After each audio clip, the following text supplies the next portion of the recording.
माता प्रसाद पांडे जी, आप शंकराचार्य जी से मिलने भी गए थे। कल डिप्टी सीएम ब्रजेश पाठक ने कहा कि चुटिया पकड़कर, शिखा पकड़कर मारना महाअपराध है। आज बटुक मिले, उनको आशीर्वाद दिया और कहा कि आपने बहुत सही किया, आप मुख्यमंत्री बन जाओ।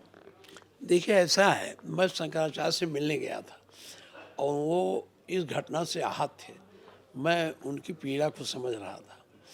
सही बात यह है, वो जो बटुक थे उनको चुटिया पकड़ के नीचे गिराया और उसके बाद पीठ से, जूते से पीठ पर कुचला भी था। इससे शंकराचार्य जी आहत थे। अगर शंकराचार्य जी को रोकना था तो उन्हें उनके कैंप में भी रोक सकते थे, वही कहते थे कि न जाइए, या और लोगों को भी समान व्यवहार करते। मुख्यमंत्री जी तो कह रहे हैं समान व्यवहार किया, लेकिन हमें जानकारी नहीं समान रहा क्या रहा। लेकिन जिन लोगों ने मारा, और माननीय ब्रजेश पाठक जी सम्मानित नेता हैं और मंत्री हैं और डिप्टी सीएम भी हैं, उन्हें पाप लगना ये संत श्राप देते हैं। जब आदमी हार जाता है तो गांव में जैसे महिलाएं कहती हैं ना कि वो मारा ये मारा तो इसको, या भगवान इसको ये कर दो, ऐसे कहते हैं ना, पाप दे देना है। हाँ पाप दे। तो ये बात सही नहीं है। मंत्री को ठोस बात करनी चाहिए। उनको ये कहना चाहिए कि हम इसकी जांच कराएंगे और जांच करा के दोषी अधिकारियों को दंडित करें। तो ये हिम्मत तो पड़ी नहीं, ये तो सभी बोल रहे हैं। जो निर्बल होता है, जिसके हाथ में कुछ नहीं होता है, जो भगवान के भरोसे होता है, जो सरकार नहीं होता है, जो प्रशासन नहीं होता है, वो कहता है कि अब भगवान देखेंगे, भगवान रक्षा करेंगे, सही जाओ तुम्हें पाप लग जाए, ये महापाप है।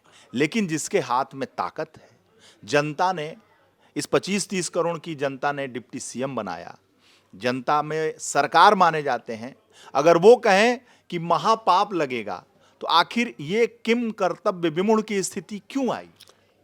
देखिए, मैं इस सब को तो नहीं जानता क्यों आई, कैसे आई, क्यों नहीं कह रहे हैं। उनके कैबिनेट में मुख्यमंत्री जी कुछ कह रहे हैं, ये कुछ कह रहे हैं। और हमारे जो पार्लियामेंट्री फॉर्म ऑफ गवर्नमेंट में है, अगर कैबिनेट में आप में किसी विषय पर मतभेद होता है मुख्यमंत्री से, तो जो मिनिस्टर होता है उसे त्यागपत्र देना चाहिए, अथवा मुख्यमंत्री को उसे कैबिनेट से निकाल देना चाहिए। तो अब ये दो बातें अलग अलग आती हैं, उसमें हम क्या कर सकते हैं। अब वो मंत्री हैं, मुख्यमंत्री से बात करें, कार्रवाई कराएं, यही हम भी उनसे कहेंगे। आप भी तो ब्राह्मण हैं, और चुटिया पकड़ के जो मारा गया और जिसे ब्रजेश पाठक महापाप कह रहे हैं, उसको आप किस रूप में देखते हैं? देखिए, मैं इस रूप में देख रहा हूँ ना, छोटे बालक थे और बटुक थे, उनके साथ ये व्यवहार निंदनीय है। ये व्यवहार नहीं करना चाहिए। जिन अधिकारियों ने किया है उनके विरुद्ध कार्रवाई करनी चाहिए। अगर आपकी सरकार आ गई तो आप क्या करेंगे? देखिए, हमारी सरकार जब आएगी तो उस पर विचार करेंगे क्या किया जाए। खाली विचारे करेंगे? अब आज हम क्या कह सकते हैं कि ये करेंगे वो करेंगे। आपका भी तो मत स्पष्ट नहीं है ब्रजेश पाठक जैसा। नहीं, हमारा मत स्पष्ट है कि वो दोषी हैं, उनके विरुद्ध कार्रवाई होनी चाहिए। तो हमारी सरकार तो है नहीं, तो हम मैंने कहाँ तो करें। सवाल किया कि जब आएगी तो क्या करेंगे? अब आएगी तो उस समय परिस्थितियाँ जो बनेगी उस अनुसार किया जाएगा। आपको पता है, वीर बहादुर सिंह के टाइम में मलियाना कांड हुआ था। हम लोग बहुत कहे असेंबली में, मुकदमा लिखाओ, जांच कराओ। 12 नौजवानों को गोली मारकर फेंक दिया गया, नहीं माने। जब हमारी सरकार आई, मुलायम सिंह ने जांच कराई, मुकदमा लिखाया, मुकदमा चला। अब भाजपा के राज में वो अधिकारी जिन्होंने इनकाउंटर किया था दोषी पाए गए और उनको सजा हुई। तो उस समय जब आएगी बात तो इसको हम लोग करेंगे जो करना होगा। अच्छा, शंकराचार्य जी केशव मौर्य जी को आशीर्वाद दे रहे हैं कि मुख्यमंत्री भव, बटुक ब्रजेश पाठक को आशीर्वाद दे रहे हैं कि मुख्यमंत्री भव। एक मुख्यमंत्री है ही है और आप वरिष्ठतम नेता हैं, नेता विपक्ष हैं। हम लोगों को समझ में नहीं आ रहा है। ये क्या मतलब है भाई। आशीर्वाद तो एक साधु सन्यासी जितने लोग जाते हैं सबको आशीर्वाद कुछ न कुछ देता ही है। तो आशीर्वाद दे रहे हैं तो कोई बुरा तो करना ही नहीं, उनका कोई हित तो करना ही, आशीर्वाद ही दे रहे हैं ना। आप भी तो गए थे, आप भी कुछ पाए आशीर्वाद? नहीं, हम आशीर्वाद किया, हम उनको प्रणाम किए, तो उनके व्यवस्था सुने। उन्होंने हमसे कई सवाल किए, उसका मैंने जवाब दिया बस।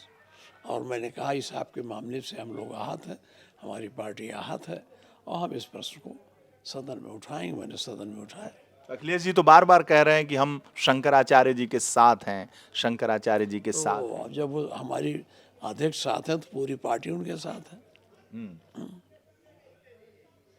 मुख्यमंत्री जी कह रहे थे कि जब आपकी सरकार थी तो क्यों एफआईआर दर्ज कराए थे, क्यों मारे थे? अब उसका जवाब हमारे मुख्यमंत्री जी दे, पूर्व मुख्यमंत्री जी, हमारे नेता माननीय मुलायम अखिलेश जी दे चुके हैं। बहुत बहुत धन्यवाद आपका।